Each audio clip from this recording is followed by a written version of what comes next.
Chine d'un petit bébé atteint irrémédiablement par le virus AH1N1 qu'on a vu en réanimation des femmes enceintes, des jeunes gens présenter des formes fulminantes et mourir en 2 ou 3 heures avec cette forme de grippe, eh bien je vous assure, je vous dis la vérité. J'essaye de leur expliquer les choses et de ne pas les prendre pour des imbéciles. Et donc, plutôt que de céder à l'alarmisme actuel du ministère qui consiste à monter en épingle le moindre décès, je pense qu'il faut donner un peu de recul aux gens qui nous écoutent.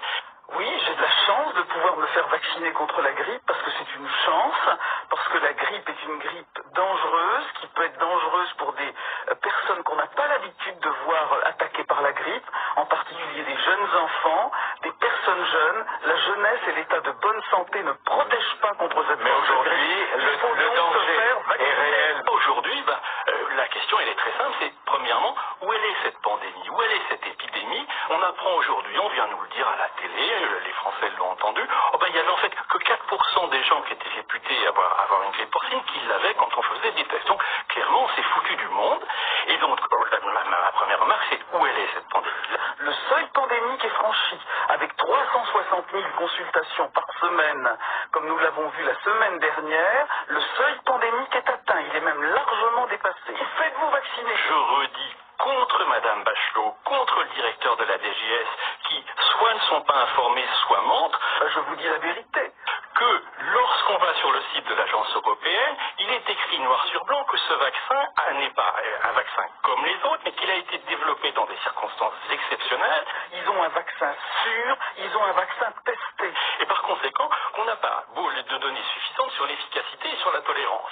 Je suis ministre de la Santé, je viens pour vous dire la vérité. Alors, par conséquent, on a encore moins de données sur le rapport bénéfice-risque. Maintenant, quand on regarde les quelques données qui sont quand même disponibles avec un regard de spécialiste, on se rend compte que c'est effrayant. Par exemple, il y a un essai clinique avec 1100 patients, il y a un mort. Les vaccins sont absolument sûrs, ce sont des produits qui ont été testés. Alors on dit, c'est pas lié au vaccin. Moi j'aimerais bien savoir pourquoi. Le vaccinovigilance. Et on dit pas comme ça d'un revers de la main, c'est pas le vaccin. Surtout, encore une fois, pour un produit à usage préventif. Alors, ce que nous savons, c'est que nous avons déjà une bonne immunité avec une dose.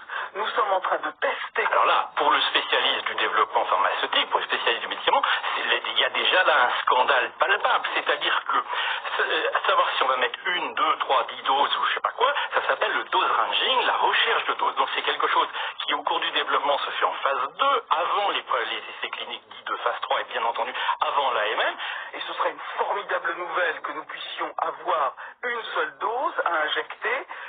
Nous aurons l'assurance de cela à la fin de ce mois, c'est-à-dire dans un peu moins de 3 semaines. Et là on nous dit, une fois que le médicament est changé, finalement on ne sait pas à quelle dose il faut le prescrire, mais c'est quand même, on voudrait, comme je disais l'autre jour, si un jour il y a une instruction, le juge d'instruction il ne doit pas avoir beaucoup de mal à avoir des aveux. C'est-à-dire on nous dit clairement, le développement du vaccin il a été bâclé. Ils ont un vaccin sûr, ils ont un vaccin testé. Alors moi je comprends pas, ce virus il est tellement nouveau que c'est la catastrophe et tout le monde doit paniquer. Et par contre quand on le met sous forme en tout cas d'antigène dans un vaccin, c'est un truc parfaitement connu, banal, il n'y a pas de problème.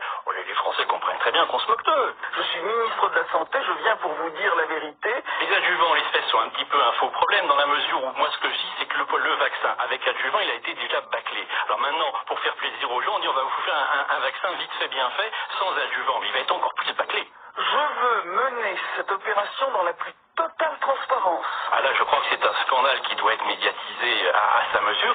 C'est la première fois, à ma connaissance, que la force publique est requise pour aller au bout d'une histoire de promotion pharmaceutique et aider à écouler des stocks qui ont été acquis au terme d'un processus absolument atterrant où il est difficile de faire la part de l'incompétence et de la corruption. Faites-vous vacciner. Et je pèse mes mots.